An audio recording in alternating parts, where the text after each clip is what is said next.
So today's conversation will feature first a panel conversation with our speakers, and then we'll have time for broader Q&A based on the interests of all of you. But before we get started, I wanted to quickly set the stage. So it's Wednesday. We just have under a week left before voting ends. And given what 2020 has brought, it shouldn't come as a surprise that there still remains some uncertainty about how the election will play out and what scenarios will come to pass in terms of information campaigns and mis and disinformation campaigns, litigation, administrative and executive actions, and much else. And so today we want to take some time to think about what possibilities may arise between now and election day and then following the election. Understand how those things came about or could come about, and what impact they might have. And then think about how as reporters can we report on these issues responsibly and in service of our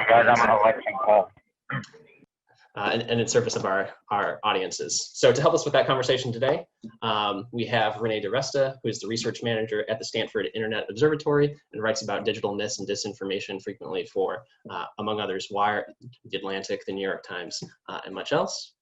We also have Edward Foley, who is the director of election law at the Moritz College of Law at The Ohio State University and is a regular contributor to the Washington Post. We also have Gabe Schneider, who is the Washington correspondent at MinnPost and the co-founder of The Objective, which is a digital outlet that publishes reporting, first-person commentary, and reported essays on communities journalism in the U.S. is typically ignored. We have Joy Mayer, who's the director of Trusting News and works regularly with local newsrooms to identify strategies for building trust and transparency with audiences. And then joining us a bit later, we have Alex Abdo, who is the litigation director at the Knight First Amendment Institute and leads the litigation efforts for that institute. He had some family obligations that he had to address, but he'll join us at the end of the hour.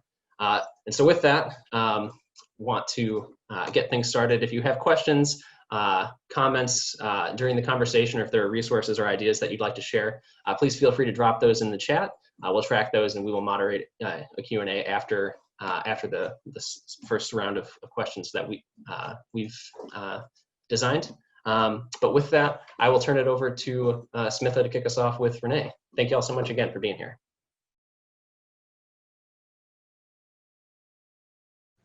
And Smitha, you are muted. I apologize. Thank you, Andrew. So hi, Renee. We're so thrilled that you're here today. And I know that you've worked on both health misinformation and more recently, a lot of election misinformation work. So I'm wondering if we can start broadly by just talking about what kinds of misinformation you're seeing right now related to the election, and what do you expect to see in the next week and on election day, and what are you most concerned about? And I want to also just include the caveat that this conversation is going to be largely speculative and that we're okay with that. We're sort of running through different scenarios. Okay, sounds great. I wonder if there's a way for me to see you. Right now I just see myself, so I'm going to try to minimize that. And here we go. Okay, so it's great to be here with everybody today. I am at Stanford Internet Observatory, so we work on looking at the misuse of the internet, and our scope is of course broader than the election. But during election 2020, we've come together in a consortium effort with DFR Lab of the Atlantic Council, with Center for Informed Public at University of Washington, and Graphica. And so there's 4 of us who are part of this consortium called the Election Integrity Partnership. And what we've been doing for the last few months is following specific misinformation incidents related to voting. So we are narrowly scoped to following the election in the context of voting itself, procedural aspects related to voter misinformation. So that might be false claims about where to vote, how to vote, who can vote. And then also conspiratorial content related to voting, which is a fairly large percentage of the content that we've seen. So that is incidents in which a number of, I would say, meta-narratives in which a number of different incidents are strung together and incorporated into a broader story, attempting to delegitimize either an election process or, in some cases, the election itself, the outcome, for example. So as far as things that we've observed, first, narratives are rarely confined to one platform. What we see is, political factions, internet factions, factions of, determined individuals with an affinity for a particular candidate or policy, really acting in concert to push out their preferred narrative across all of the platforms at their disposal. So one of the things that's different between 2016 and 2020, of course, is there are new features that make that possible. So things like live video that we didn't have in 2016, really to the same extent. The prevalence wasn't there in the 2015-2016 campaign. And then so that's different specific feature sets within large platforms, and then also the emergence of new platforms. So Parlay or Parler, the sort of conservative social network that bills itself as a free speech alternative to Twitter. A lot of folks are on there now, and so that has become a front in where misinformation is targeted and spreading. So we see again this pan ecosystem narrative spread. I would say most of the incidents that we see are domestically sourced and propagated. So much, while there are some foreign actions that have come into play, our team did an investigation into the Iranian emails pretending to be the Proud Boys, for example. We've seen data rolls that are available through public records requests wind up on Russian hacker message boards and then be reframed as the Russians hacked our Alaskan voter rolls or Florida voter rolls. That's not true, but that's how the story is spun. Anyway, most of what we're seeing though is domestically sourced and propagated. It is amplified by influencers. It is amplified by real people, what we call the blue check phenomenon of misinformation, where hyper-partisan accounts with millions of followers become an active part of disseminating content, or in many cases, unverified rumors. And that's because they have significant reach, way greater reach than any random isolated Russian troll or sock puppet persona ever could. So pre-existing networks are being tapped to do a lot of this. So these are not networks that are necessarily emerging on the fly. This is the way, the internet has become kind of a interlinked series of factions, and we see information hop from faction to faction. Sometimes that's a very nice, easy trajectory to observe, such as through Facebook groups. We can see the spread of narratives across public Facebook groups. We're a lot better instrumented now than we were in 2016. So the visibility into how these things are spreading is much more obvious. We can see the pathways. That doesn't necessarily mean that we can interrupt them. And that's, I would say, I'll pause there. And I feel like you asked me 3 really big questions. So I'm not sure if I addressed exactly what you wanted to get at. No, I think that was a great introduction to the issue. So you're a researcher, and your knowledge of this area obviously is very, very deep. One of the things that we are trying to use the session for is for reporters to understand what the public may need to know in the next week. So in a very sort of simple way, do you have any sense of what the public needs to know, especially in terms of the development and the changes in the misinformation landscape since 2016? Because in the 2016 election, there was a lot of confusion. It took a lot of time for sort of journalists and public awareness to catch up to what was going on. So how can people best prepare for the coming weeks, and what is really important for people to understand broadly? Yeah, so we wrote a post that I think is a great resource. Kate Starbird's the lead author on that. It went up on the Election Integrity Partnership website, which I saw someone share under the news heading of the website.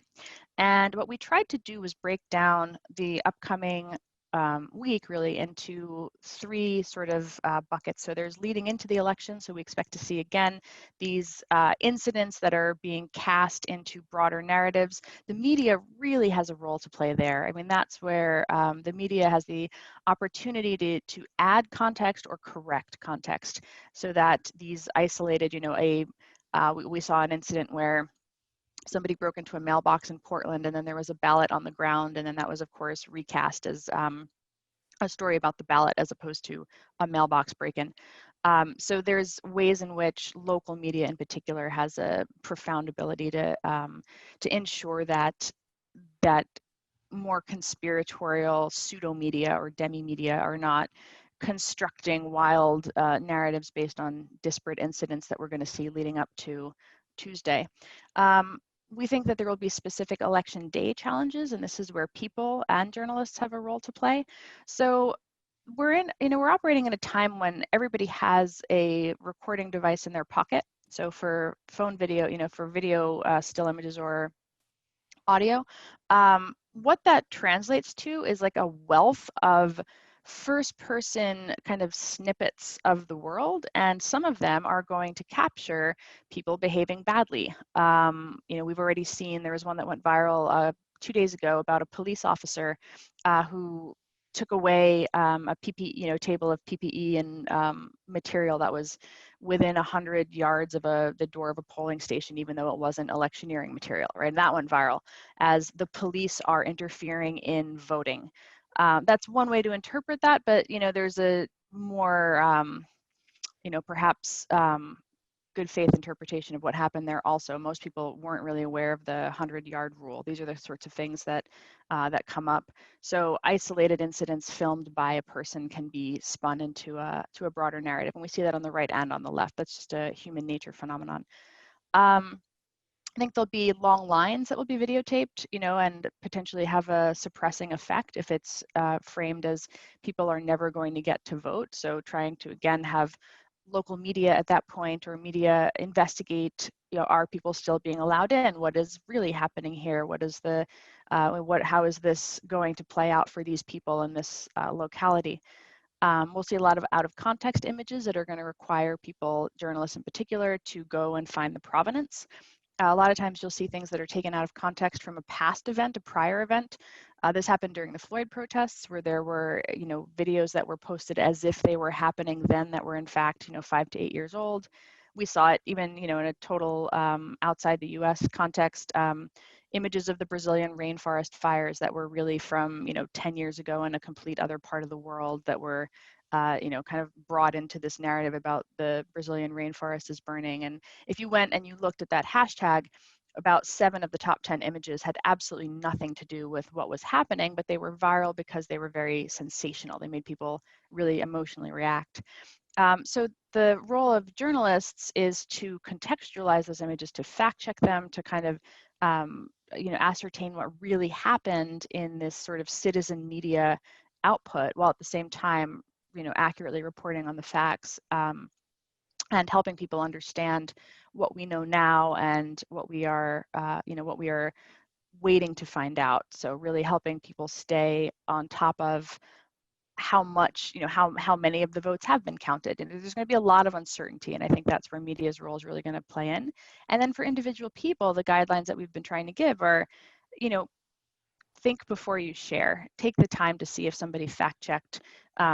Don't assume the absolute worst case is happening in the video that you see, but maybe Google around to try to see if the person spreading it is a good faith actor, or if they're a hyper-partisan.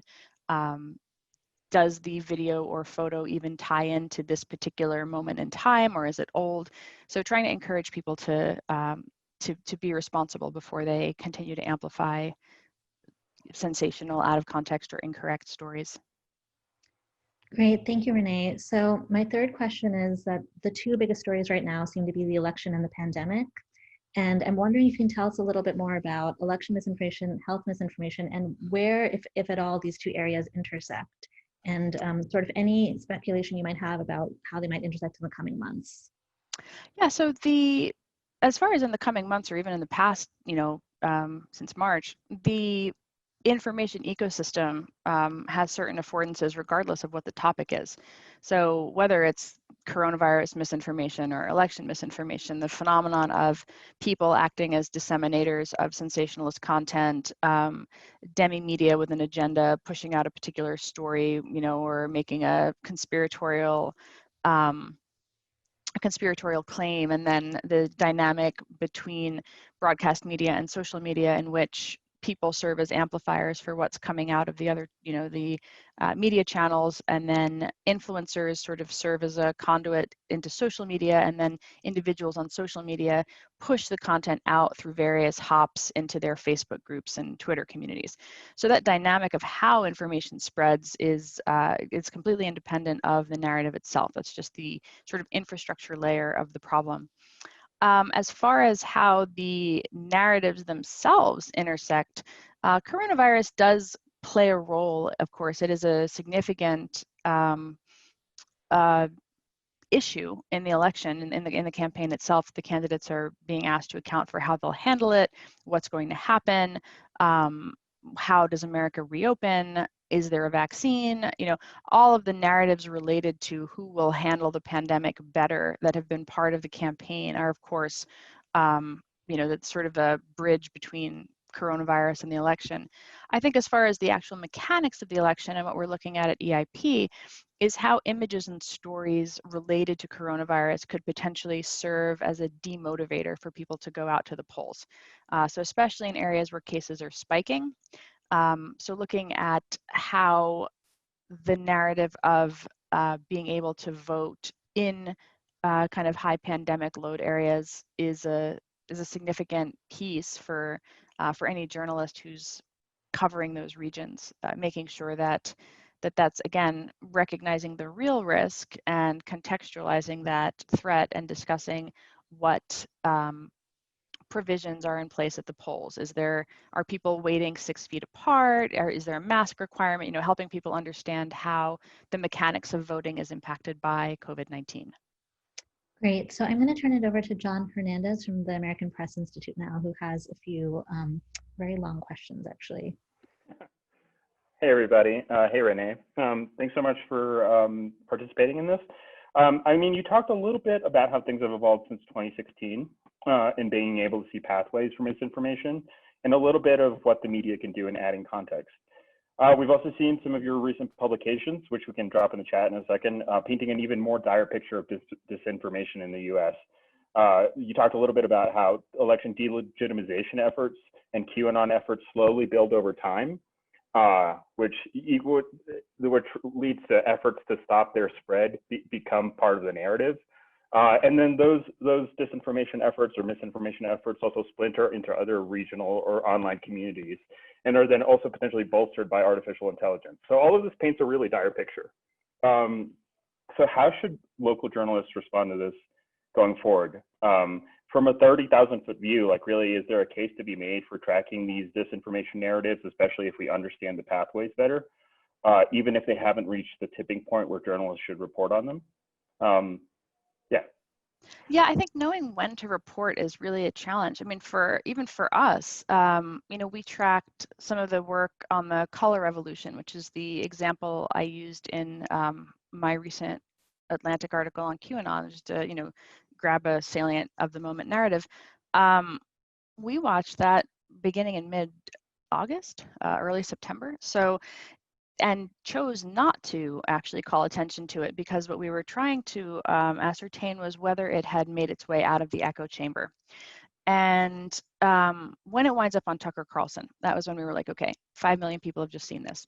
You know, kind of prior to that, what we can do is we can track engagements on URLs. We can track prevalence of a phrase, of an engram in communication to see is there an increase in certain communities using a particular term. Color revolution is, of course, not a term that most American people are using regularly. We see it in Chinese and Russian state media quite a bit because they're using it to refer to a very different phenomenon. You know, they were using it in the context of Belarus, they use it in the context of Hong Kong.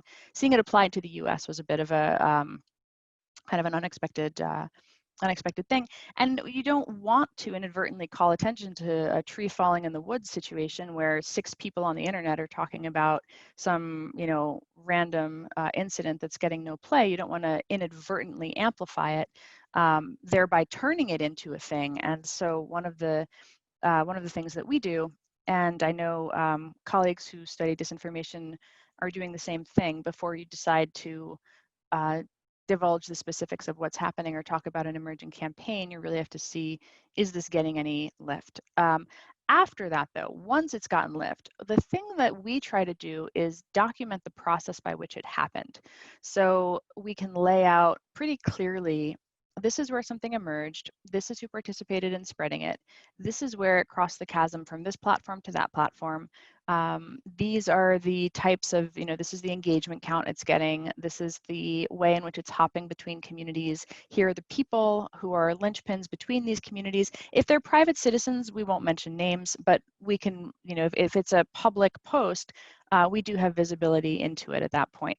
And so we can see how that dynamic spreads. And then once it's achieved a particular velocity, where it's the likes or engagements are increasing at a specific rate, or the net in aggregate number of views or engagements with the content has hit a certain threshold, then we can decide if we want to communicate it out.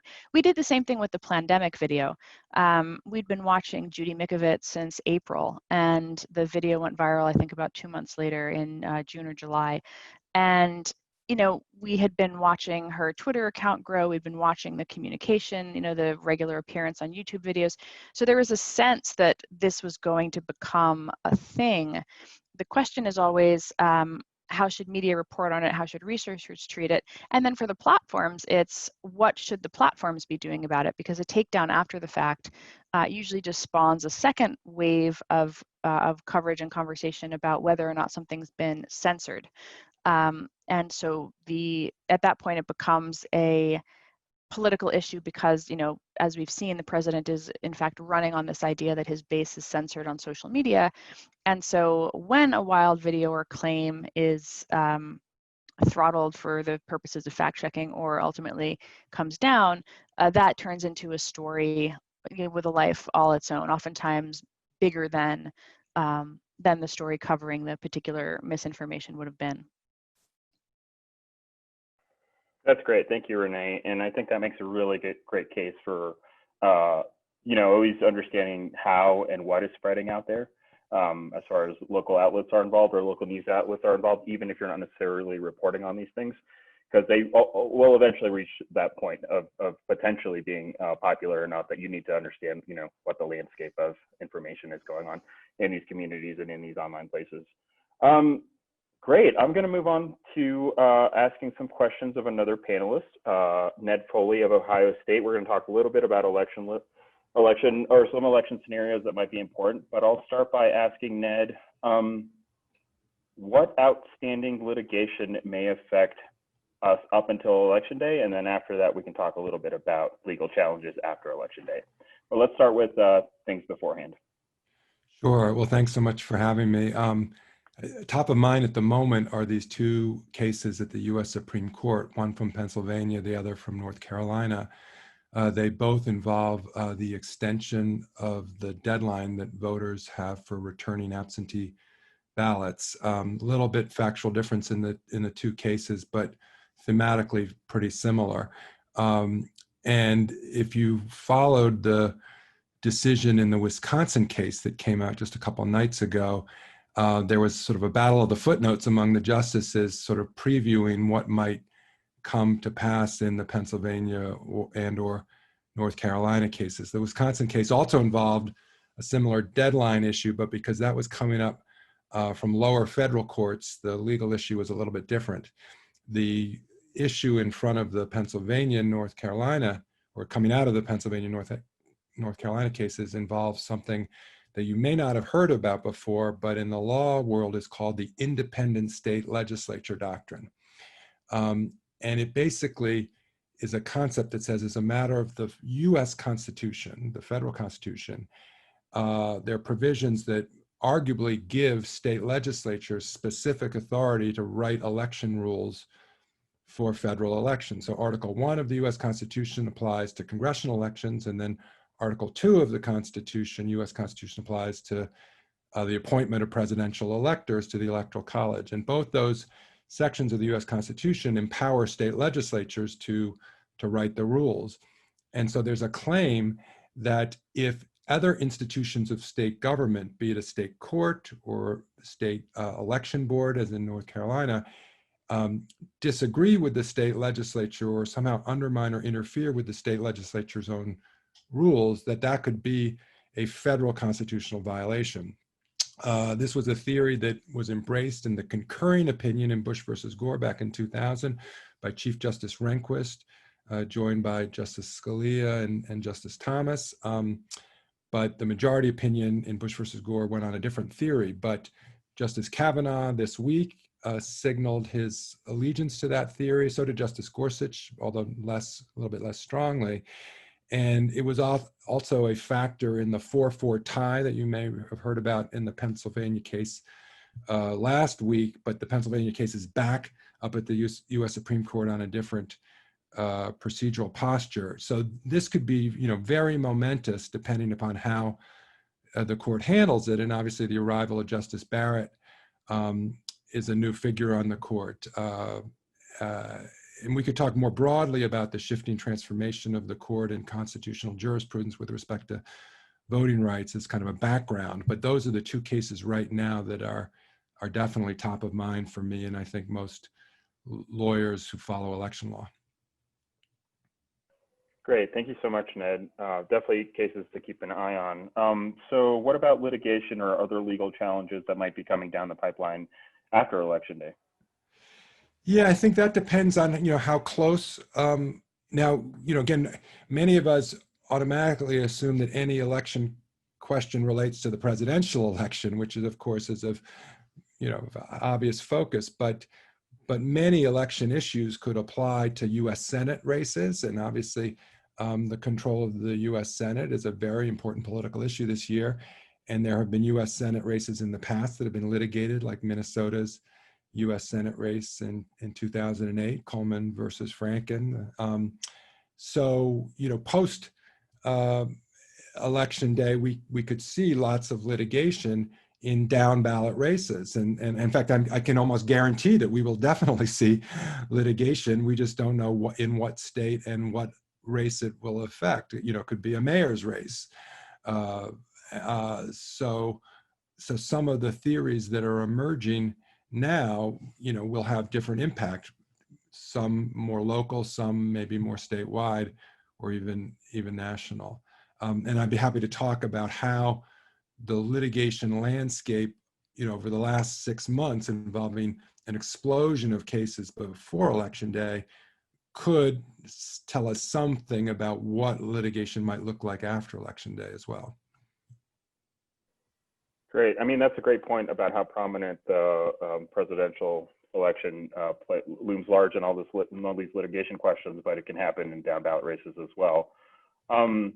I think it would be helpful to talk a little bit about the timeline for the certification of results and understanding that, because obviously that'll play into how litigation plays out. Yeah, so again, focusing now again on the presidential election, and then we could elaborate it some more. From a federal law perspective, the two most important dates involving the presidential election, after November 3rd, are two dates in December. The most important is December 14. That's the date the Electoral College meets all around the country. And this, it meets in every state capital and the District of Columbia. So it's not one national meeting, but it's a series of meetings. But the Constitution requires that happen on the same day all around the country. So Congress picks the day, but it's got to be nationally uniform. And so that'll be Monday, December 14. That's the real presidential election. I hate to tell everybody, we all vote in this popular vote. That's very important, but from a silly law perspective, it's actually the electors who vote for president. 6 days in advance of the Electoral College is something called the safe harbor deadline. You may have heard about it. It also came up in Bush versus Gore. And this again comes from Congress. And what Congress has said is that if a state finishes counting ballots by that date using laws in existence on or before November 3rd, so you can't change the rules for counting votes after they've been cast. That's the kind of idea there. But if you use existing law and you finish by Tuesday, December 8, Congress promises to accept whatever resolution the state achieves using those procedures. That's the safe harbor concept. If a state can steer its litigation or just its recount process, whatever machinery the state uses to count absentee ballots or any ballots, if it can steer it into that safe harbor by finishing by December 8, using existing law, then Congress says that's the result and we won't challenge it. And so it's advantageous for states to do that. And so that's, I think, the most important deadline. States may have their own deadlines for certifying various stages of their vote counting process. The states usually use something called canvassing of the returns. And I see Tammy Patrick on the call who knows this better than anybody. but local election officials will have to verify all of the counting, whether they're provisional ballots or absentee ballots.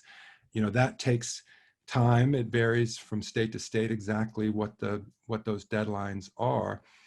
And whoever tells you that there are election results on election night is inaccurate from a law perspective. And even if it's the President of the United States who somehow thinks that an election can be finished on election night, doesn't realize that there are these provisions of federal law that contradict that. The Help America Vote Act of 2002, which requires provisional ballots in almost all of the states. There's some technical exceptions you don't have to worry about, but basically nationwide, we have an obligation to use provisional ballots for voters who show up at the polling places who think they're eligible to vote, but the poll workers think otherwise. Well, any provisional ballot has to be verified. That process is not going to happen on election day or election night, but if it is a valid ballot, it must be counted, and no election result is final until that process is complete. And that's a matter of federal law as well as state law. We could talk about military and overseas ballots that often can come in after election day, even if domestic absentee ballots have to be in on election day. So, there's lots of different local rules, but they paint the picture that it's going to take some time for official results. And then from the congressional perspective, what's really official is the meeting of the Electoral College on December 14. We could talk about the meeting of Congress in January 6th as the next stage of the process, but I think we have to hope that we have finality by Monday, December 14. That's the way the system is designed to work. Great, thank you. That sounds great from a federal perspective, but you talked a little bit about local litigation and how that might play out. So can you speak a little bit more to that, and what are the possible litigation scenarios based on what we saw in the last 6 months of litigation? Is there anything to look for from state to state?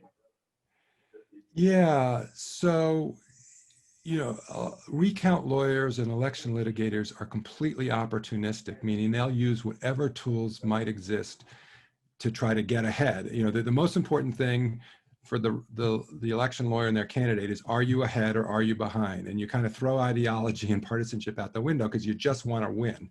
And so, winning is just about finding more ballots that might be favorable to you. And so, so there are state law theories that you might go to state court to try to control the process. There are federal law theories that you might use. You could use a federal law claim in either state court or federal court. So there are a lot of forum shopping, to use a term that applies in a lot of areas of law. I mean, litigators look for advantageous judges. Again, they're very pragmatic about it. They won't be pure. So if you think more favorable to your client will be a particular state judge, you'll go there. I mean, if we look at the litigation in Pennsylvania, people are choosing to go either to state court or to federal court. They're also figuring out, well, which part of the state might we get a more favorable judge? These are statewide issues, and in a presidential election, would be true of a U.S. Senate election. But maybe the most favorable federal judge to my client is in this rural county. So you'll file the suit there to try to control the process of litigation. That's why, by the way, we've seen so many decisions overturned on appeal this year. One of the reasons, because the trial lawyers were smart to find a favorable trial judge who was sympathetic, but it did go up the appellate chain, and you can't control your appellate judges in quite the same way as you can control your trial judges. And so the appellate judges, seeing decisions that they didn't like from their perspective, put a kibosh on a lot of this stuff. So as reporters, you should, the lawyers will try to spin this, and they'll try to, talk in idealistic terms about protecting voting rights or the integrity of the electoral process. And those concepts are important, but, reporters are good at with a little dose of realism. I mean, there's a win scenario that's motivating all this litigation, and they'll use rhetoric to try to produce the win. Because of what's happening at the U.S. Supreme Court and at the federal level, some of the existing federal law theories that looked favorable to at least some lawyers back in January are not going to look favorable anymore.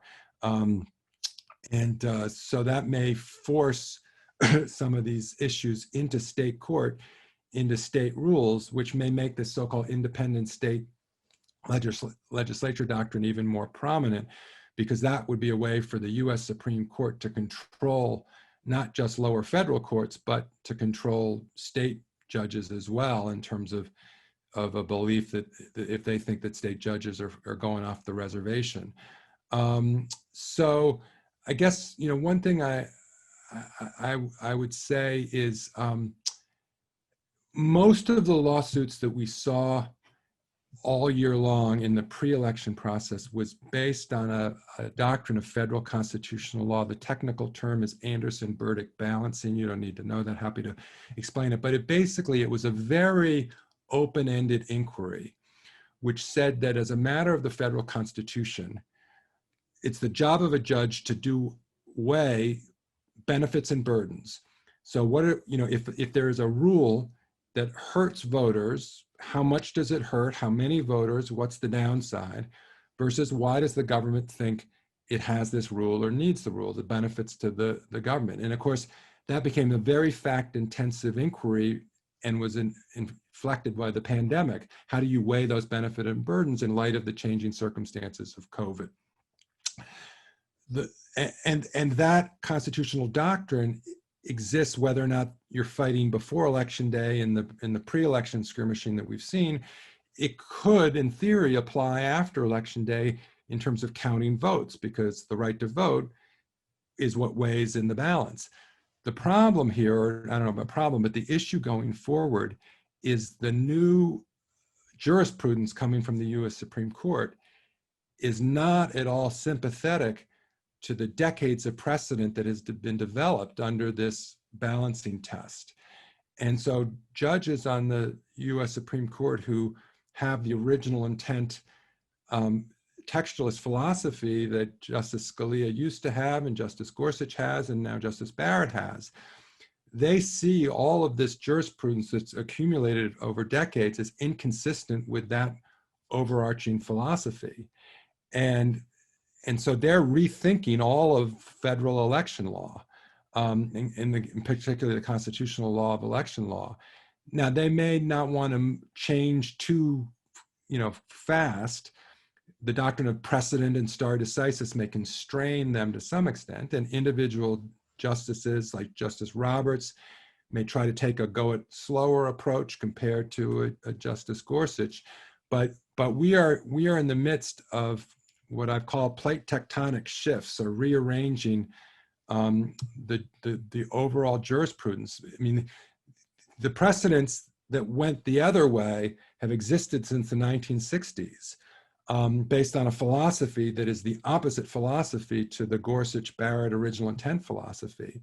And just as, if you were reporting on election litigation in 1962 to 1965, you would be talking about a revolution in American voting rights law because of the Warren Court transforming theories about it. That's the way the law review literature talks about it, and so forth. The Warren Court was revolutionary in its own way, in a progressive, self-avowed progressive voting rights perspective. Well, we're seeing a different revolution in the works that's coming out of this original intent textualist philosophy. I don't think they would use the term revolution, and I use that a little bit advisedly, but, and of course, we're just in the midst of this story. We don't know how it's going to play out. But if you or your readers are kind of like, confused or whatever, it's because the ground really is shifting underneath us all. That's why all these trial court decisions are getting reversed on appeal. The ground is really shifting, and that could play out with respect to any of the lawsuits that might occur on a local level or national level after Election Day.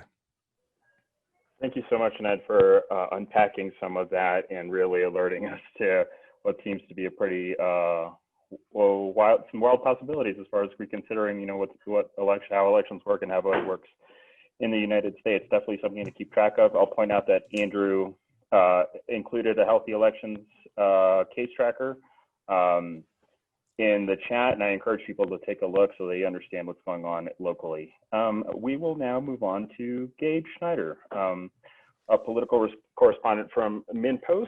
I asked Gabe to join the panel because he comes at this as a political correspondent in a swing state, but also as a media critic who co-founded his own media criticism newsletter, and as a very conscientious journalist who's deeply concerned about journalism's relationship with objectivity, racial diversity, and the information needs of local communities. So, Gabe, good. I'm glad you're here. From your vantage point, what are the reporting threads to keep an eye on after the election? What might journalists be missing? Sure, I appreciate you having me here. I think there are several, but I'll just rattle off a few that have sort of been on my mind.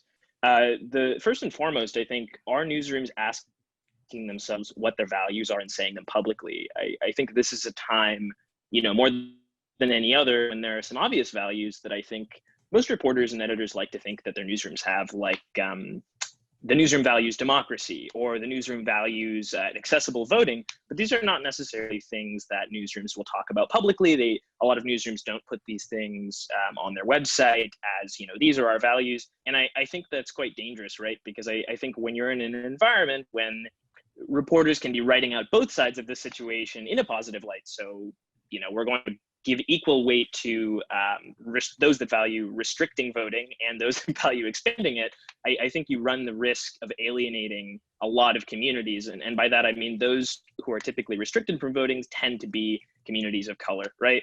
And so I think newsrooms are not partisan, but they are political entities with power and influence. And I don't think we should discount that when reporting. I think you can really alienate a lot of your readership. And I think that sort of brings me to the next thing, which is I think newsrooms should be reflecting on who their readers are, and then at the same time, what your values are. And by this, I mean, if you're a white-led newsroom with a mostly white leadership, what questions is your boss or you, if you have editorial leadership, asking themselves about the ways in which you talk about voters, right?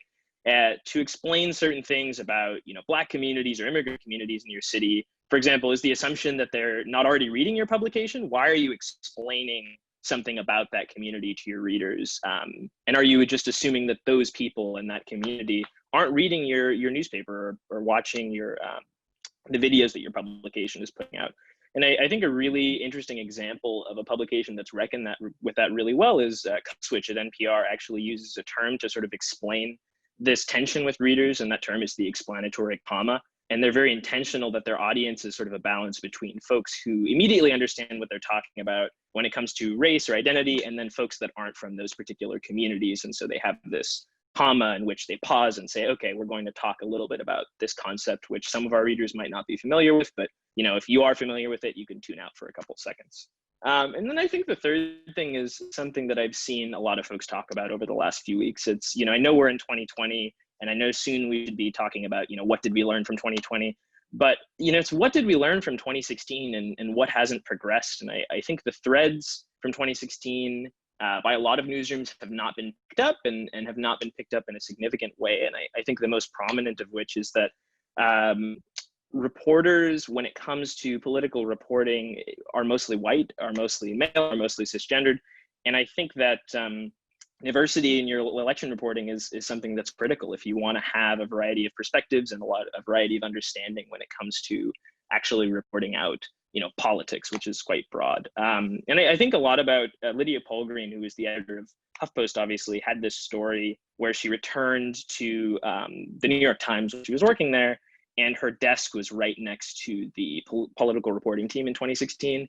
And she noticed that the entire team was all white in 2016. And I think about that story a lot because I think it's jarring, right? 2016 is a year when we have an upsurge in this idea of we need to discuss identity politics, but white identity politics is a pretty big discussion. And I think many of those reporters weren't ready to come to terms with that and weren't ready to write about it. And I don't know that a lot of reporters are still ready to write about that. So it worries me as well.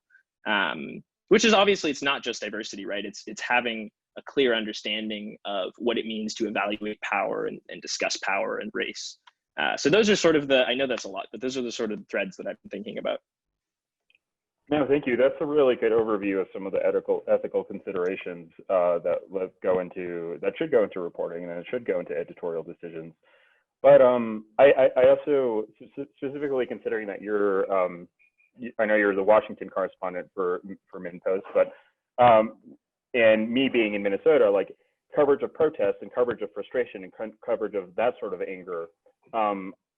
Speaking to like some of the things that you already mentioned, are there any potential blind spots that journalists should be aware of if there is post-election chaos, or well, not chaos, but frustration or anger or protests culminating in some pretty stark imagery? Yeah, I mean, I think one of the biggest discussions right now, and I'm not a photojournalist, but I will wade into the conversation a little bit, is that a lot of folks are, particularly activists, particularly Black activists, have been concerned about the ways in which patients have taken photos of them and then released those photos. And I think it's an interesting discussion. There's a good amount of writing on it in Pointer and in BuzzFeed. But I don't think we can be neutral as newsrooms. I think if you're covering a specific community and you take photos of them, particularly Black activists, I don't think you can be neutral when a lot of those photos are going to end up in a police database. I don't think you can ignore that police presences might use these photos, of the community that you represent and cover to inflict harm on that same community. I think, as a journalist, understanding those disparities and understanding the ways in which police disproportionately inflict violence on communities of color, you have to think about the ethical considerations of what it means to take a photo of a Black activist who might tell you right then and there, I don't feel uncomfortable with my face being shown. And perhaps they, I think the issue is that even if no crime occurs in any sense, right, police can use these photos to say, actually, you were there when this unlawful gathering happened, and we're going to prosecute you. And then I think it becomes a very serious ethical issue. So I think that's one that I think about a lot, because I see that conversation happening, and at the same time, I see a lot of reporters who are unwilling to have that conversation, particularly white reporters, and it's jarring to me, and it worries me as I think we don't think enough as an industry about the impact that our work can have, and we think a lot about the production of the work, and I hope moving forward, if there is protests, and there obviously always will be protests, that we can think about these considerations a little more. Great, thank you, Gabe. I think that's really important to consider the benefits of slowing down and really thinking through some of these editorial decisions as you're describing, especially in the midst of what could be a really turbulent time, or what could be a potentially normal time. But moving on, I'm gonna ask Joy Mayer of Trusting News about some of the methodologies and some of the things that we could do in order to increase that transparency and trust in our newsrooms. But to begin, can you just give us a little bit of a landscape, or understand the landscape of the current state of trust in news media, especially local media, and how are you seeing that influence perceptions of election coverage? Sure. The picture of trust in news media and in local media is not an exciting one. I will say that trust in local media is higher than trust in national media. So local journalists have that going for them. The overall numbers, trust numbers get interesting when you kind of dig into them. The overall number of what percentage of US adults say that they have a great deal or a fair amount of trust in the news media hasn't changed that much in the last few years. What it's done is split more from a partisan perspective. So the most recent numbers from Gallup show that Democrats answer that question of having either a great deal or a fair amount of trust in mass media. 73% of Democrats say that they have that level of trust. 10% of people who identify as Republicans. So the question of trust really comes down for me to a question of who trusts, and just what the experience of consuming news is like if you feel like it's made for people like you who represent the themes and the values that you see reflected in the rest of your life. Another interesting slice of trust research to look into is in terms of just perceptions of news is when you get down to the perceptions of sort of the values and motivations of journalists. So when you ask, this is Pew Research, when you ask, do journalists care about how good of a job they do?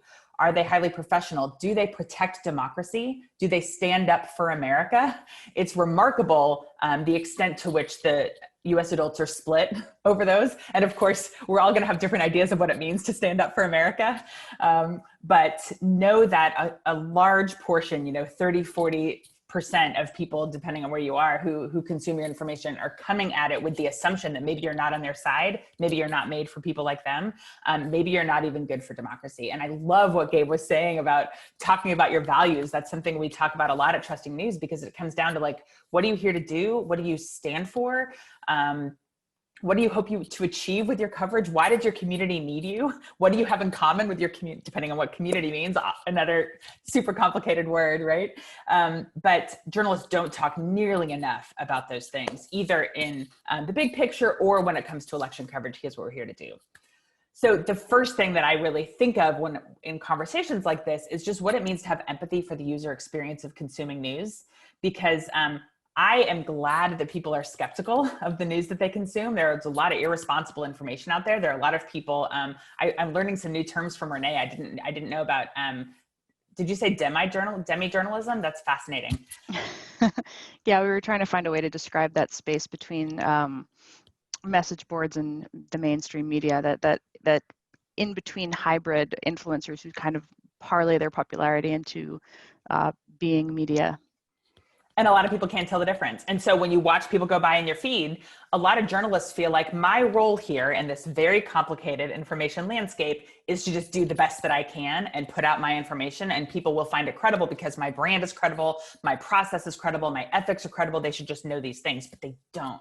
They don't know those things about your brand and about you. They also are not stopping in their feeds long enough to really think deeply about who they're getting information from. And so we really advise journalists to start with a lot of empathy for that situation and to just be ready to explain, reward people's skepticism with a whole lot of information about what makes your work credible. Absolutely. I really like that whole idea of demi-journalists, because it's part of it is acknowledging that you have competitors in the information landscape, even if they're not other news outlets. So this sounds like a really tough balancing act between what you and Gabe said. But we did have a big test on this with coronavirus coming down the pipe, coming down in 2020. So you've offered local newsrooms a lot of guidance on navigating and reporting uncertainty related to the pandemic this year. What lessons might reporters covering this election might draw from coverage of the pandemic? Yeah, I mean, talk about we kept referring to the pandemic and also the election as like the world's longest breaking news story. And breaking news is really hard to cover, and it's really hard to consume because it's complicated. It seems like facts and truth are always changing. It is very hard to tell it's very hard to deal with information that seems contradictory when different brands or different journalists or different messages are telling you different things. It's also, we have to remember that when people are not sure what to believe, they don't give journalists the benefit of the doubt. If they're not sure what your motivations are, what your processes are, what your ethics are, they're going to assume, in a lot of cases, the worst possible explanation, and they'll fill in the gaps. And so, we found with a lot of pandemic coverage that people were assuming, at first, a lot of the assumptions we saw had to do with money. You must be getting rich off of pandemic coverage. That's why you're sensationalizing it and trying to make it look bad. Then, of course, it all got super political. You must be talking this much about the pandemic because you're trying to get this candidate elected, or because you think it's the direction that you were trying to make people afraid, and that must be good for you in this way. We actually had some newsrooms explaining no, when the local economy tanks, that's actually really bad for local advertising. But stop and explain, right? That you're not making a ton of money off this, that you're motivated by keeping your community safe and helping people navigate their lives. Because if you don't state it clearly, no one will give you the benefit of the doubt. So we have to invest in understanding what people think of our journalism so that we can have a counter narrative. That's how we refer to it. So you're not getting rich off pandemic coverage? Cool. What do you want people to know about you? Where does your money come from? How is the pandemic and the local economy influencing your bottom line? Are you frustrated that people are reporting on this unethically or taking things out of context, or, misusing stats, or, all the irresponsible things done in the name of journalism that just drive me crazy? That's all happening. So if that's not you, cool. What do you want people to know about you and your staff and your team and your scope of coverage? In addition to what Gabe was saying about your values, we have to be talking about what in terms of you and your team, what you cover, what are you here to do? A lot of times I think journalists trade their credibility, their reputation, their value for clicks by participating in national drama. So if you're a local newsroom, why are you posting drama around national politics and national COVID numbers on your Facebook feed and letting the conversation devolve into, you know, biased journalists? Of course, you're telling us this when it doesn't have anything to do about what you offer. It might not even be journalism that your team produced. So it's really important to say, here's what our team does. Here's what you can count on us to do. Here are our processes and our ethics.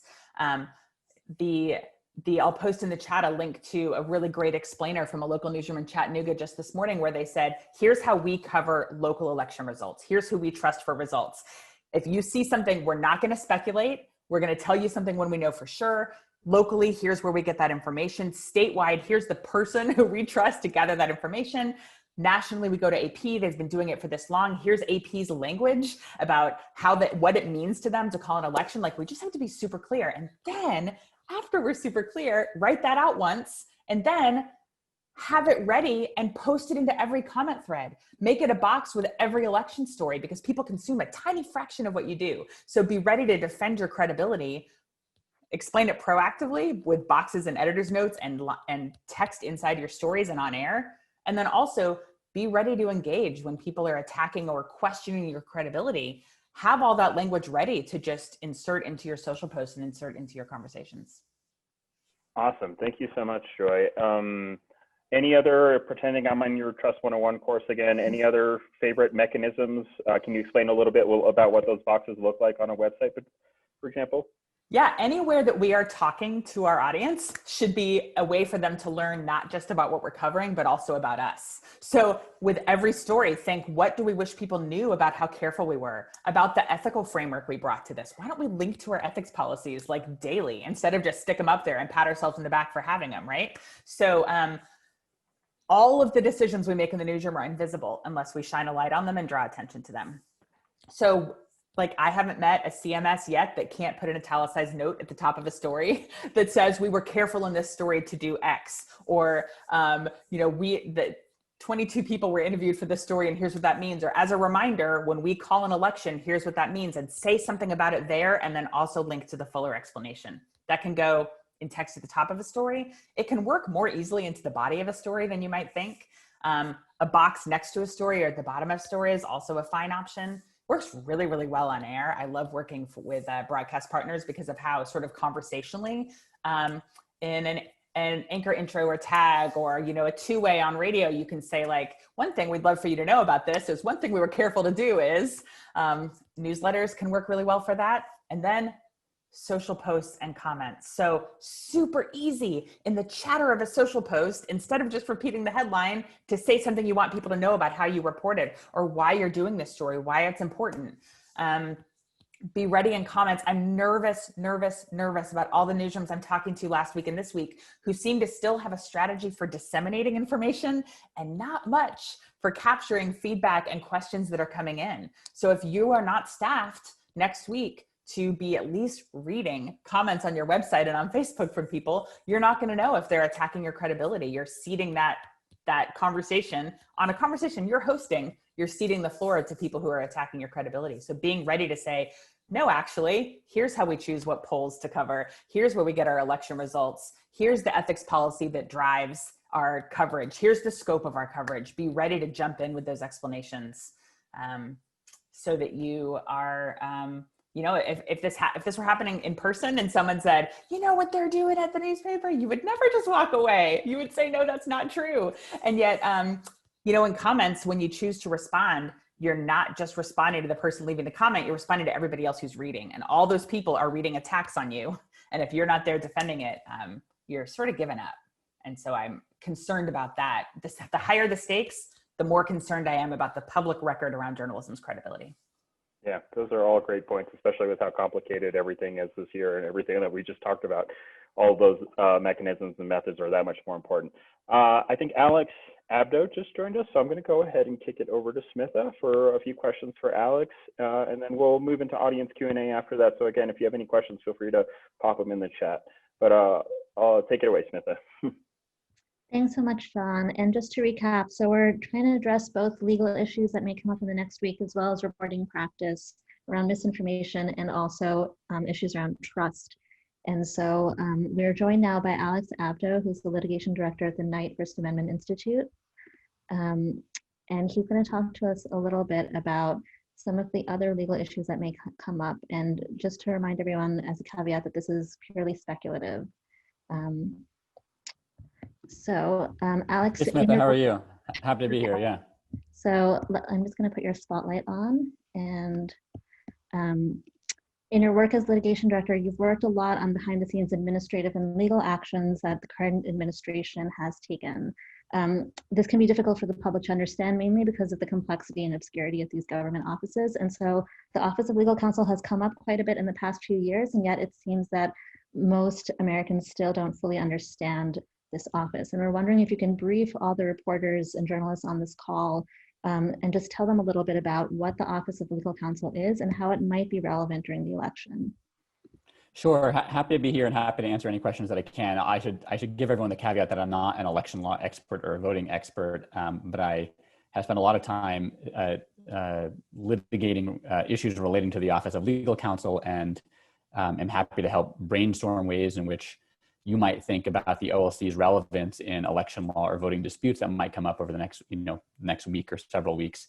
For those who don't know, the Office of Legal Counsel, or the OLC, is a component of the Justice Department, and its obligation or its role is essentially to say what the law is as far as the executive branch is concerned. If there's ever a question within the executive branch of how to interpret a law or what the law means in a context that the Supreme Court has not previously determined, then the OLC is often called in to answer that question. So, for example, if there's a dispute between agencies, or if an agency wants legal cover in its interpretation of what a particular statute means, the agencies might go to the Office of Legal Counsel for an authoritative determination of what the law means. And just to give you some concrete examples, the Office of Legal Counsel is what the Bush administration turned to when the CIA wanted to engage in torture, the so-called enhanced interrogation techniques, but it wanted an authoritative legal determination that using those techniques would not violate the anti-torture statute, which is a criminal prohibition on torture. And so they solicited legal memos from the OLC to bless the conduct they had planned. It's the same office that the Obama administration turned to when it wanted to justify its dramatically expanded targeted killing program, or to justify the DACA program. And it's the same office that the Trump administration has turned to in refusing to comply with congressional subpoenas for information. So it's an enormously important office in its role as what some have said is the Supreme Court of the executive branch. As a general matter, though, as important as these opinions are, the Office of Legal Counsel doesn't release them. It has a discretionary policy for disclosing some of its memos, and it has published a number of them online. But from what we can tell, based on public statements, the vast majority remain secret. And so there's no mechanism through which we would, as a matter of course, learn of memos issued by the Office of Legal Counsel. Sometimes executive branch officials will point to their existence as a way of justifying policy. And sometimes they'll be made public because executive branch officials will tell congressional overseers about the existence of memos as justifying their interpretations of law. And then maybe those legislators will make that fact public. But otherwise, we don't generally learn about them. You can try through FOIA and through the Freedom of Information Act, although that's a tough road and one that we've been trying to plow through over the last couple of years. So that's the Office of Legal Counsel. It's the Supreme Court of the executive branch. And how might it become relevant to disputes, legal disputes over the next few weeks? I think is a hard question. As Smith has said, this is necessarily speculative.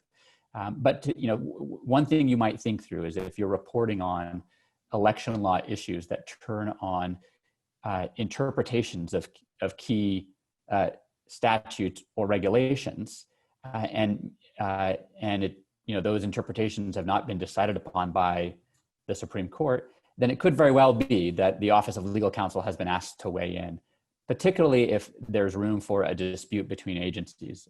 If, for example, two agencies have overlapping jurisdiction to enforce some of these laws or to administer some of them. It may be that the OLC resolves them, and depending on, depending on precisely what the law is, it could have, dramatic effects. So that's the general lay of the land. But like I said, I'm not an election law expert or voting law expert, and can't point you to what I think of as disputes that are ripe for politicized OLC resolution. That I think that'll be for others to point to. But if those exist, then the OLC could very well have been involved in interpreting those statutes or regulations in a meaningful way. Thanks, Alex. And so if the OLC does play a part in post-election processes, will it be difficult for us to even know, for journalists and citizens to have access to that information, or are there mechanisms in place? There's generally not a way to find out. The only mechanism to try to compel OLC to disclose its opinions is FOIA. And you can file a request with the OLC. I'm not sure, unless you're willing to file a FOIA request and go into court 10 days later and file a temporary restraining order asking a judge to order the disclosure of an opinion immediately, FOIA seems like a non-starter for the deadlines that you all are going to be on. The alternative to that is asking questions, asking on what basis did the administration justify its policy? Why is it that it felt that it had the authority to act in this way? What did it rely on in the interpretations of law? Did it ask explicitly, is there an OLC opinion that justifies this? And often if the administration points to an OLC opinion as justifying its action, then it actually becomes a lot easier to obtain the underlying opinion through FOIA. Courts have held that where the government expressly adopts an OLC opinion, or signals that it has relied on the OLC's reasoning to justify one of its policies, then the OLC does have to release that opinion pursuant to FOIA. Short of that, the courts have been skeptical of FOIA requesters' ability to get OLC opinions through FOIA. Okay, great. Thanks so much, Alex. So we have time for one more question before we move into general questions from the audience. And so I'm just going to ask you in a basic way, what is the role of the DOJ in all of this? Because I know that can be incredibly confusing for people, especially journalists who are trying to cover this. So can you differentiate a little bit about sort of what the DOJ could do around claims of voter fraud and misinformation, and what the OLC could potentially do, if anything, and any other actions that might affect that? Well, so the challenge, in as much as we're talking about who gets to interpret these laws within the executive branch, the OLC has been delegated that authority, but the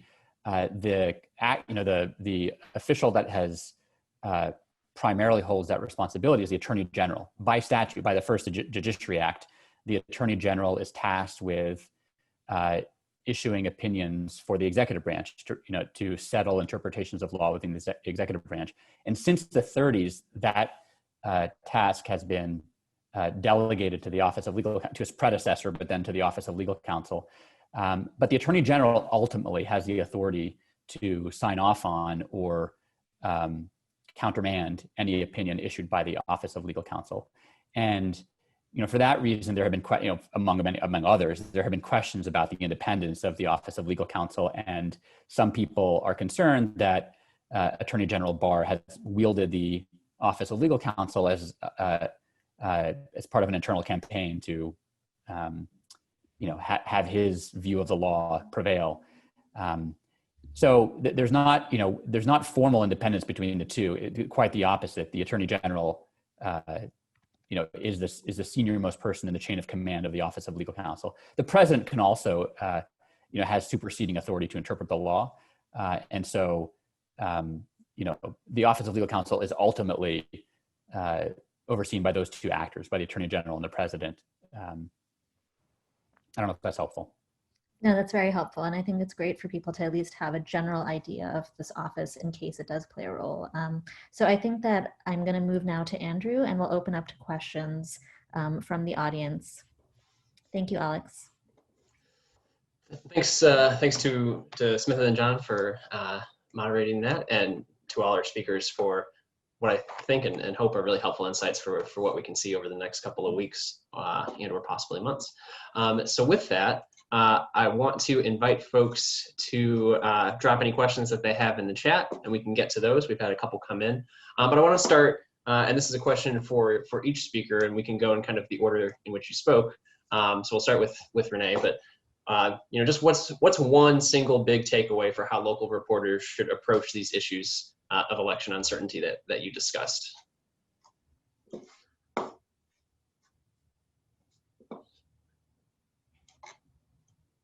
You are muted. Can we unmute you? Sorry. There we go. Thanks. So I would say for local in particular, it's really about providing the audience with the greatest amount of context for what's happening in their nearby environment. So specifically on election day, how they should be, what's happening in your particular space related to polls, related to rules, related to, in the between now and Tuesday, what are the rules about mail-in balloting that are specific to your region? These are things where we're unfortunately seeing a lot of content that, a meme created by a person in California that has different rules about when mail-in ballots can be deposited until and where and how, that's different in Georgia. And so things that are going viral because influencers are creating content for their particular local sphere, unfortunately, can potentially inadvertently mislead people elsewhere. So I think local news really has the ability and honestly the higher degree of trust with its audiences to address very specific, tailored both pieces of misinformation and proactively providing good information. Thanks, Renee. Ned, same question for you. What's one big takeaway that for reporters on covering the issues that you spoke about?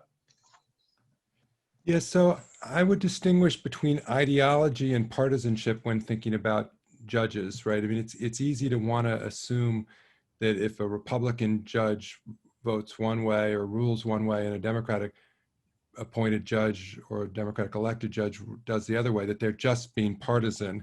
Might be true, but it's also possibly that they in good faith have these very different philosophical attitudes about judging, and it's when they act contrary to ideology that they look most partisan. If they're acting consistent with general propositions of jurisprudence, then they're being faithful to their theory of judging in general, and they're not acting inappropriately. So I try to always ask myself, why is the judge doing what they're doing, and can you ascribe to more benign motives things that other people may want to ascribe bad motives to? Thanks, Ned. Gabe, same question for you. What's one thing that you'd like to see reporters do this year? Sure. I think the thing that I think about when I think about what I'd like to see reporters do primarily is think about the stakes for the community that could be made vulnerable by the policy decisions of the next administration, and ask them what's important to them. I think all too often newsrooms don't define who their audience is and who their readers are, and I would like to see more focus on, if you cover a particular city, talking to folks actually impacted by the policies that are going to be made by the next administration, or even just taking a look at those policies now when it comes to voter suppression or ways in which it's harder for them to vote. So that's what I think about. Thanks, Gabe. Joy, same question for you. What's one big thing that you'd like to see local reporters doing this year? I would love to see reporters thinking about what gets them fired up about election coverage, why it's so important. Think about movies about what makes journalism great and why it's so important for democracy. Think about the spirit that will infect you and your colleagues. Think about how careful you will be to be right, how many things you're juggling, and remember that none of that is stuff the audience can see.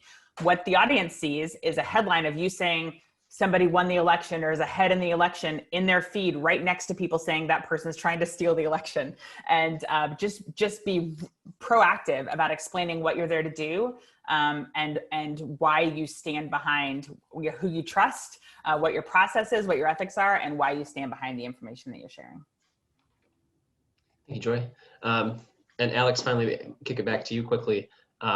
Is there a thing that you'd like to see reporters focusing on or covering this in the next couple of weeks? Yeah, absolutely. I think one thing that many folks in civil society have come to realize is that over the last 4 years is that so many of our constitutional ideals and values are protected not by laws, but by norms. And those norms have been dramatically changing over the last few years. And the same is true of our voting rights. There are laws that are meaningful in the protection of voting rights, but they're not the only thing that are necessary to the protection of voting rights. And understanding where law fails and where norms are needed, I think is a key area of investigation for journalists to help policymakers understand where we can shore up some of our norms with more binding legal instruments. I'd also say though, on the legal side, if there are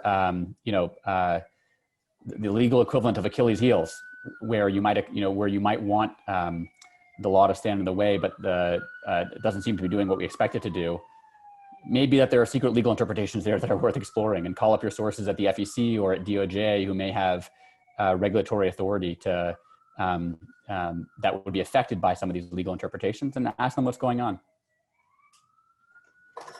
Thank you for that, Alex and everyone. Really sharp, quick insights there. So now we have some audience questions, and folks feel free to continue dropping those in the chat. But this question I want to start with is for Joy, and then if anybody else wants to weigh in, certainly we can accommodate that. But Joy, what would, thinking specifically about local TV newsrooms, you've worked closely with local TV newsrooms a lot, what are some specific actions that you and coverage plans that you think local TV newsrooms should be considering in thinking about the election? I think that people really turn to TV for quick answers, and being willing to say what we don't know is really important. Being ready to fill airtime when you're uncertain is really important, and being just redundant with the messages of here's how we know what we know, here's who we're turning to for results, here's who we trust. Advising people to be cautious about what they trust. I think that there's real power in local TV has a lot of trust. And I think there's real power in trusted faces and personalities and voices saying, now remember, not everything you see on Facebook is true. Now remember, here's why this word means something different from this word. Here's why we're not bringing you percentage of precincts reporting in a year when some people are voting by mail. Like, just explaining the process and helping people be smarter consumers of news is a real, and helping people be comfortable with uncertainty, I think, would be my biggest wish for TV news this year. Excellent. Anybody else that would like to weigh in on TV news in particular?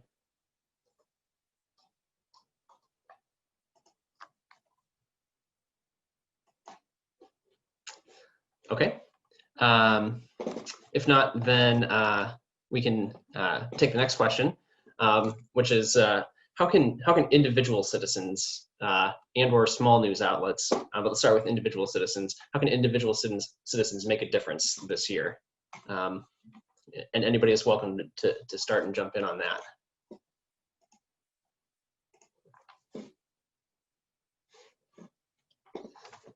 But maybe I'll pick Renee. If you want to come back, we can think and focus on social media in particular. What actions would you like to see citizens take around the election on social media? I think a lot of it is going to be just thinking about what you share and how you share it. We're starting to see platforms begin to create friction around virality. So what I mean by that is, Twitter rolling out a thing that now pops up a little interstitial saying, do you want to read the article when you go to share something without actually clicking on the story, or ways in which it's trying to encourage people to add their thoughts as opposed to just clicking the retweet button. This is a thing that Facebook's looking at also. How do you order comments so that the most sensational or outrageous thing isn't necessarily the thing that derails the conversation at the top of the post. So I think for the election, there's going to be a lot of individual documented moments that are going to hit social media. We saw this in 2016. We saw, here's a video of a voting booth and the touch screen is malfunctioning. And so when I tap on, in this particular case, it was when I tap on Donald Trump, it selects Hillary Clinton, right? It was the video that was making the rounds back in 2016. And, there are going to be voting machines that are not going to work. There are going to be long lines at polls. There are going to be moments of conflict between people. There are going to be, all of these individual incidents are going to happen. Thinking about your role in acting as a spreader of this potentially context-free content, I think, is where we would want people to be thinking about the role that they play in spreading these stories. Is this, am I adding something to the conversation by sharing an article, or am I just, kind of throwing fuel on the fire of something that's potentially unverified? Am I sharing this because I feel that it's reputable information that my community should know? Or is it a headline that appeals to my biases and my dislike of the particular candidate who's mentioned? And I think that's one of the areas where people have a role to play in the information that we're going to be seeing over the next couple of days. Excellent. Thank you, Renee. Ned, anything on the legal side of things that you think individual Americans should be considering?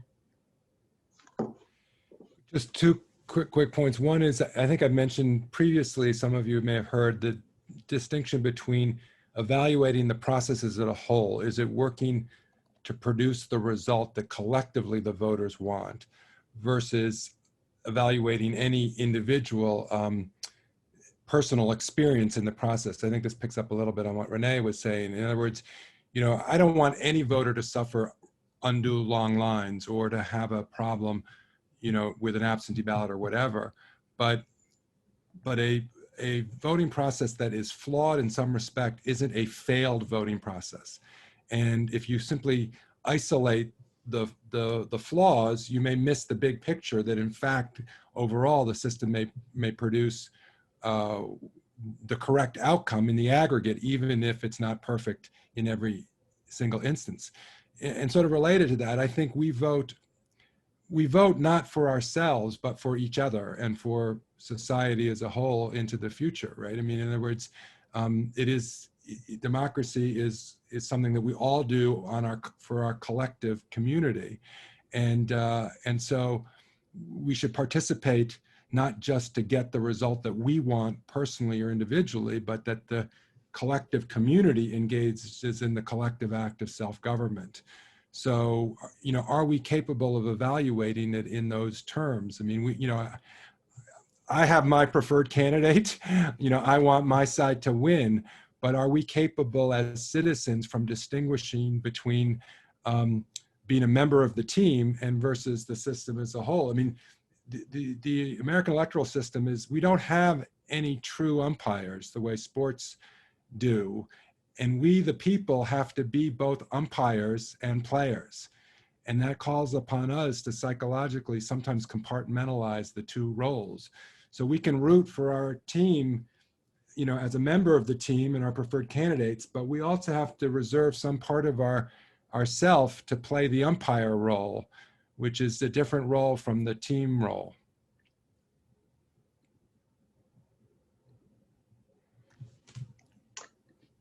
Thanks, Ned. Smitha, do you want to take the next question? Sure. So for Ned, I'm wondering what your thoughts are on Justice Kavanaugh's comments regarding the election counting process and his concurrence in the Wisconsin case. And can you briefly start with what those comments were and how they might be significant so that reporters on the call can just be a little bit prepared to communicate this in its essence? Sure. So Justice Kavanaugh, I think, was inartful, sloppy, mistaken, even, if you will, in terms of how he characterized preliminary returns on election night. He talked about results being flipped based on later counted ballots that are still valid. The phenomena that occurred in the Arizona U.S. Senate race in 2018, where election night preliminary returns favored one candidate, but the eventual complete count of perfectly valid ballots favored the opposite candidate. And Justice Kagan sort of called him on the sloppiness of his language. Now, in Kavanaugh's defense, I don't think he was ever trying to claim that valid ballots should not be counted. In other words, ballots that are entitled to be counted under state law. And to the extent that some news reporting has kind of lumped Justice Kavanaugh together with President Trump in this respect, I think is not, it's certainly not a charitable interpretation of Justice Kavanaugh. I think there's a way to interpret his remarks differently. What I think he was trying to say was that the phenomenon, which does exist like in Arizona in 2018, is a phenomenon that gives state governments, particularly state legislatures, a policy justification for preferring rules that minimize the risk of those shifting vote tallies, precisely because there can be public misunderstanding or confusion about why vote tallies shift. So even though he sort of the term flipping, I think, is particularly unfortunate because, as Justice Kagan said, you don't have any official results on election night. From a colloquial perspective, it is true that a preliminary lead can slip away or even be reversed, if you will. That unofficial preliminary result can end up changing, as in Arizona. And I think all he was trying to say was that as a matter of federal constitutional law, there wasn't a constitutional barrier for states to be concerned about that problem and use that as a reason for wanting the earlier deadline. So to the extent that anybody is trying to use Kavanaugh's language to think that that means that later counted ballots are invalid, I think would be incorrect and not what he himself meant. Thank you, Ned. I have a question for all the panelists. I'm wondering if things go badly next week, if you think that it would be appropriate for news organizations to encourage nonviolent protest in any form, or if that would be considered too partisanship. And I know that there's sort of precedent of that not being something that news organizations are usually apt to do. And that's for each of the panelists. So maybe we can start with Joy. Oh, sure. Let's start here. That's a really interesting question. I guess whenever it comes down for me to questions of what should news organizations do, I think it's important to dwell on the complexity of the news landscape, because there might be some, as Gabe said, it's so important for newsrooms to know who their audience is and who they're serving and who they're speaking to and whose voices they're most representing. And so I think that there absolutely could be a role for news organizations to do that. When I think back to my sister in Minneapolis, Gabe was letting me know this summer which local news organizations she was trusting. And, the ones that she was trusting to really be down on the ground with the protesters, probably that would feel appropriate to them. I think the key is transparency of mission and purpose and ethics. And so if what you're there to do is to be a voice for a particular community or perspective, and you are not shy about saying, here's where we stand and what we stand for, then absolutely. I think that, encouraging action of a certain kind beyond participation in democracy is something that makes a lot of newsrooms nervous. And for some newsrooms, it's absolutely appropriate to be nervous and to shy away from that. So I don't mean to not answer the question. I just mean for newsrooms to take a really hard look at their mission and their ethics and tell a compelling story about what people can expect, and then be ready to be held accountable for being consistent. I think that's a great response. I'll turn to Gabe now. I would echo all of that. I think that's a fantastic response. And I think, obviously, exactly like Joy just said, it's perfectly appropriate for newsrooms, I think, if it fits their mission and if it's within their purview of saying, this is a particular community we cover, to say, go out and protest. I do wonder, though, if we get to the point where things are particularly bad, right? This is a hypothetical. I do think that newsrooms should be reevaluating their mission and saying, if democracy is slipping, if we're getting to a point where things are getting bad for everyone, should we be all encouraging protest? And I think that's a perfectly valid thing to do, is newsrooms should be looking at their mission, or if they don't quite know what their mission is, taking the time immediately after the election to think about what it is and how they can improve it and make it more specific. If we see democracy backsliding. Great. Renee? I'm a little more cautious on this one, actually. I am trying to understand, I was thinking through what scenarios you're envisioning. Is there something where there's demonstrable evidence of fraud and then there is encouragement to go out and protest? Or is this, is this more of I honestly see a lot of heat of the moment kind of action, and I would not want to see news organizations just reliant on continuing to drive rage and emotion absent facts. And so I would, in fact, prefer to see newsrooms, which are, to report on the news as opposed to facilitate the news, focusing on documenting what's happening, on being that recorders of, you know, the first draft of history, if you will, as opposed to prompting people to go out and protest, which I think is more of a role of civil society and activist organizations who may feel a certain way. So that would be where I would come down on that. I think that's a great response as well. Thank you, Renee. And I'll turn to Ned now. Alex had to jump off for another call. Yeah, I think I'm sympathetic to Renee's points here. I am worried that, you know, obviously there's a First Amendment right for citizens to protest, and individuals and groups have to decide whether they feel moved to do that. But there is a risk of protest and reaction to protest affecting the electoral process. And I also think there's a risk of how news organizations report on that. Again, news organizations have to be responsible to their mission and the truth.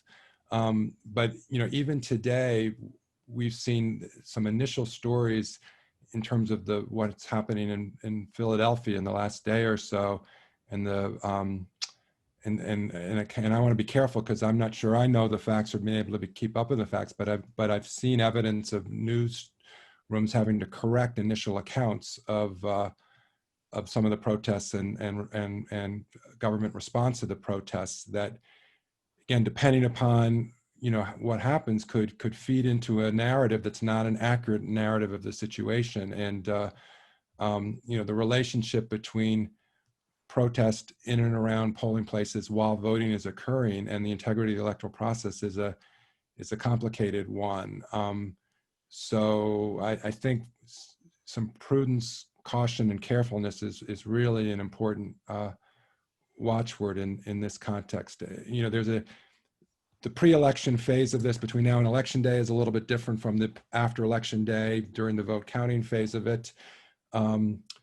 But this all leads into this larger discussion of to what extent that there's going to be efforts to try to delegitimate the results of the election improperly. The thing that I am most worried about, to be honest, is that the system will actually work according to the metric that I identified before, namely that local election officials will be capable of actually producing a certified tally of the popular vote in each and every state that genuinely corresponds to the will of the electorate in those states.